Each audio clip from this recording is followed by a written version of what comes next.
दोस्तों जो आप चित्र में देख रहे हैं दरअसल ये एक 3D प्रिंटेड पोस्ट ऑफिस की बिल्डिंग है और ये भारत देश की पहली ऐसी बिल्डिंग है।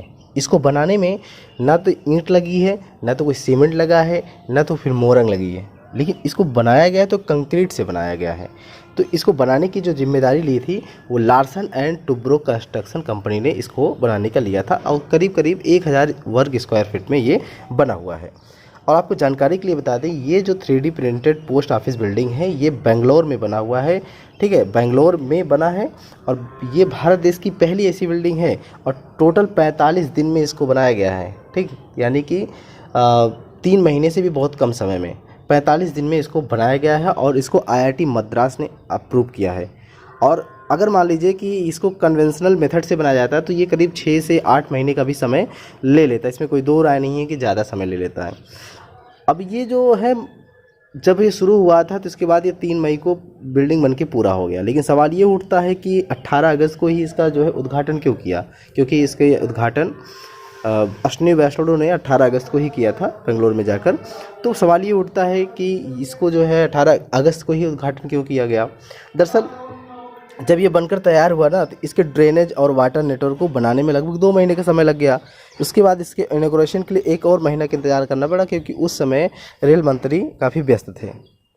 और आपको जानकारी के लिए बता दें कि ये जो बेंगलुरु के कैम्ब्रिज लेआउट में इसको बनाया गया है। ठीक है, पहला 3D printed post office building को।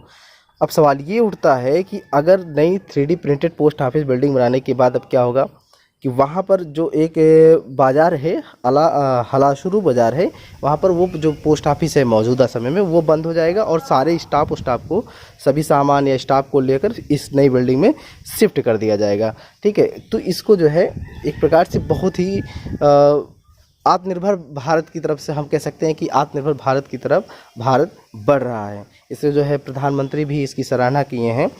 अब ये बात है कि जो है कि अप्रैल में क्या है, लार्सन एंड टुब्रो कंस्ट्रक्शन ने एक प्रेस में रिलीज में बताया था कि 3D कंक्रीट प्रिंटिंग एक उभरती हुई टेक्नोलॉजी है, जिसमें क्या होता है कंस्ट्रक्शन प्रोसेस को तेज करके बिल्ड क्वालिटी को बढ़ा दिया जाता है और कंस्ट्रक्शन क्या करता है, प्रैक्टिस को ट्रांसफॉर्म करने की क्षमता होती है। अब ये कैसे काम करती है, जो 3D प्रिंटेड टेक्नोलॉजी है काम कैसे करती है। दरअसल रोबोटिक प्रिंटर का यूज करते हुए 3D प्रिंटिंग टेक्नोलॉजी क्या करती है, 3D मॉडल ड्राइंग इनपुट के जरिए कंक्रीट जो होती है वो लेयर बाय लेयर जमा करती रहती है और इस प्रोसेस में कंक्रीट प्रॉपर्टी के डेलिकेट बैलेंस यानी कि नाजुक संतुलन की आवश्यकता होती है। और इस टेक्नोलॉजी में फ्लोएबिलिटी, लोड बेयरिंग कैपेसिटी के लिए quick hardening, inter layer bonding के लिए ग्रीन कंक्रीट स्टेटस और सक्सेसफुल प्रिंटिंग सुनिश्चित करने के लिए पर्याप्त ताकत है। अब सवाल ये उठता है कि अगर यहाँ से क्वेश्चन बनेगा तो क्वेश्चन क्या बनेगा, क्वेश्चन ये बनेगा कि हाल ही में किस देश में, या फिर ये क्वेश्चन पूछ सकता है कि हाल ही में आपको एक जानकारी के लिए बता दें, ये साउथ एशिया में भी भारत में पहला है। ऐसा नहीं है कि भारत में है, साउथ एशिया में भी पहला जो है 3D प्रिंटेड बना है भारत में। ठीक, अगर सवाल उठता है तो भारत के किस राज्य में या फिर भारत के किस ज़िले में पहला 3D प्रिंटेड पोस्ट ऑफिस खोला गया है। ठीक है, तो इसका सही आंसर हो जाएगा बेंगलोर में।